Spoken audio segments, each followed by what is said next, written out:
നമസ്കാരം. അപ്പൊ Copa America cup തീർച്ചയായിട്ടും ബ്രസീൽ എന്ന് പറയുന്ന ആ ഒരു അഹങ്കാരത്തിന്റെ മേലെ കൊടി പിടിച്ച ആ ഒരു ടീമിനെ ഒരു തോൽപ്പിച്ചിരിക്കുകയാണ് ലോകകപ്പ് ഫുട്ബോൾ. ഇപ്പോ ഇതാ കോപ്പ അമേരിക്ക കപ്പ് എല്ലാത്തിലും തോൽവിക്കുള്ള മെയിൻ കാരണം അഹങ്കാരം എന്ന് തന്നെ വേണമെങ്കിൽ പറയണം. തീർച്ചയായിട്ടും നല്ലൊരു ഗെയിം അല്ല. അവർ മാനസികമായിട്ടുള്ള മറ്റുള്ള ടീമിനെ തളർത്തിക്കളയുന്ന രീതിയിലുള്ള ഒത്തിരി ഫാൻസും അതിനോടൊപ്പം തന്നെ ആ ഒരു ടീമിന്റെ മൂവ്മെന്റ്സും വളരെ മോശവത്തായ രീതിയിലുള്ളതാണ്. തീർച്ചയായിട്ടും പഴയ പോലുള്ള ഒരു ഗെയിം അവർക്ക് കാൽപന്ത് കളിയിൽ കൊണ്ടുവരാൻ സാധിക്കുന്നില്ല എന്നുള്ളതിന് തെളിവാണ് ഈ ഒരു തോൽവി കൂടിയും. ലോകകപ്പിന്റെ തോൽവിക്ക് ശേഷം കോപ്പ അമേരിക്ക എന്ന് പറയുന്ന ഈ ഒരു ഗെയിം സ്റ്റാർട്ട് ചെയ്യുന്ന സമയം മുതൽ തന്നെ അർജന്റീനയുടെ മെയിൻ ഗെയിമറായ അതായത് മെസ്സി അദ്ദേഹത്തിനെ ഒത്തിരി തവണ ഉപദ്രവിച്ചിട്ടുണ്ട്. സൈബർ ആക്രമണം നടത്തിയിട്ടുണ്ട്. അതിനോടൊപ്പം തന്നെ മീഡിയകൾ വഴി ക്രൂരമായ രീതിയിലാണ് ഒത്തിരി ന്യൂസുകൾ പുറത്തുവിട്ടിരിക്കുന്നത്. തീർച്ചയായിട്ടും ഈ ഒരു ബ്രസീലിന്റെ ഫാൻസ് തന്നെയാണ് ഇതിന്റെ ഒരു 100 വോൾട്ടിൽ എന്ന് വേണമെങ്കിൽ പറയാം. അതിനൊക്കെ ഒരു തിരിച്ചടി എന്ന് വേണമെങ്കിൽ പറയാം ഈ ഒരു തോൽവി.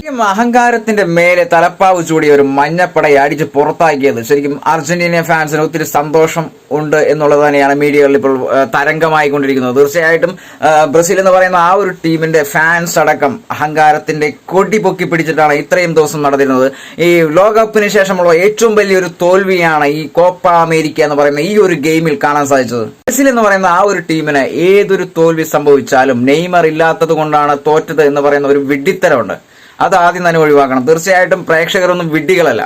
ലോകകപ്പ് എന്നാൽ ബ്രസീലാണ് രാജാക്കന്മാർ എന്ന് പറയുന്നവർക്കൊരു തിരിച്ചടിയാണ് 100 വോൾട്ടേജിൽ. തീർച്ചയായിട്ടും മനസ്സിലാക്കുക, ബ്രസീലിന്റെ സ്വന്തമല്ല ഒരു ലോകകപ്പും ഒരു കോപ്പ അമേരിക്ക കപ്പും. ഇതും ഒരു മാന്യത നിറഞ്ഞ ഒരു ഗെയിമാണ്. തീർച്ചയായിട്ടും മാന്യമായ രീതിയിലുള്ള ഗെയിമും അതോടൊപ്പം തന്നെ റെസ്പെക്റ്റും തീർച്ചയായിട്ടും ഫുട്ബോൾ എന്ന് പറയുന്ന ഈ ഒരു ഗെയിമിൽ കാണിക്കേണ്ടത് ആ ഒരു സംഗതികളാണ്. അതൊന്നും തന്നെ ഈ ബ്രസീൽ എന്ന് പറയുന്ന ടീമിന് ഒട്ടും തന്നെ ഇല്ല എന്ന് എഴുതി ചേർത്തിരിക്കുകയാണ്. അത്ര തോൽവി കിട്ടിയാലും അഹങ്കാരത്തിന് യാതൊരു കുറവുമില്ല എന്ന് വീണ്ടും കാണിച്ചുകൊണ്ടിരിക്കുന്ന ഒരു ടീമാണ് ബ്രസീൽ എന്ന് തീർച്ചയായിട്ടും നമുക്ക് നോക്കി നിന്ന് തന്നെ പറയാം. ലോകകപ്പ് ഫുട്ബോൾ ആരംഭിച്ചപ്പോൾ മുതൽ മെസ്സി എന്ന് പറയുന്ന ആ ഒരു വ്യക്തിയെ ക്രൂരമായ സൈബർ ആക്രമണം നടത്തിയിരുന്ന ആ ഒരു ടീം തന്നെ വീണ്ടും കോപ്പ അമേരിക്കയിൽ പിന്തുടരുകയായിരുന്നു. തീർച്ചയായിട്ടും അതിനൊക്കെയുള്ള ഒരു തിരിച്ചടിയാണ് ഈ ഒരു തോൽവി. തീർച്ചയായിട്ടും സൈബർ ആക്രമണത്തിലൂടെയല്ല ഈ ഒരു വിജയം കാണേണ്ടത്. കളിയിലൂടെ തന്നെ കളിച്ച് വിജയിച്ച് കാണിക്കുക എന്നുള്ളതാണ് സത്യവത്തായ കാര്യം. ഏതൊരു തോൽവിക്ക് ശേഷം വീണ്ടും പറയാറുള്ളത് പോലെ തന്നെ നെയ്മർ കളിച്ചില്ല, നെയ്മർ കളത്തിലുണ്ടായില്ല. എന്താണ്, ബാക്കിയുള്ളവരെല്ലാവരും പൊട്ടന്മാരാണോ?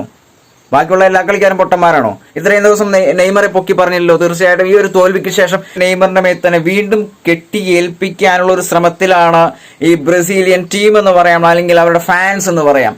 എന്തിന് അകത്ത് കളിക്കാത്ത ഒരു ആളുടെ പേര് പറഞ്ഞ ഈ ഒരു തോൽവി അദ്ദേഹത്തിന് തലയിൽ കെട്ടിയേൽപ്പിക്കുന്നത് എന്തിനാണ്? തോൽവിക്ക് ശേഷം, എല്ലാ തോൽവികൾക്കും ശേഷം നെയ്മർ ഉണ്ടായെങ്കിൽ ആ കളി വിജയിച്ചാനെ. നെയ്മർ ഇല്ലാത്തത് കൊണ്ടാണ് അത് തോറ്റത്.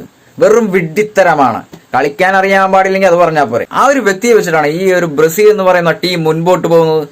ചോരത്തിളപ്പും ശൗര്യവും ഉണ്ടെങ്കിൽ കാൽപന്തുകളിലൂടെ തോൽപ്പിക്കട എന്നേ പറയാനുള്ളൂ. ഇനിയും തോൽവികൾ ബാക്കിയാണ്. തീർച്ചയായിട്ടും ഇനി അടുത്തൊരു ഗെയിമിൽ കാണാം. അതുവരെയും അഹങ്കാരത്തിന് ബൈ.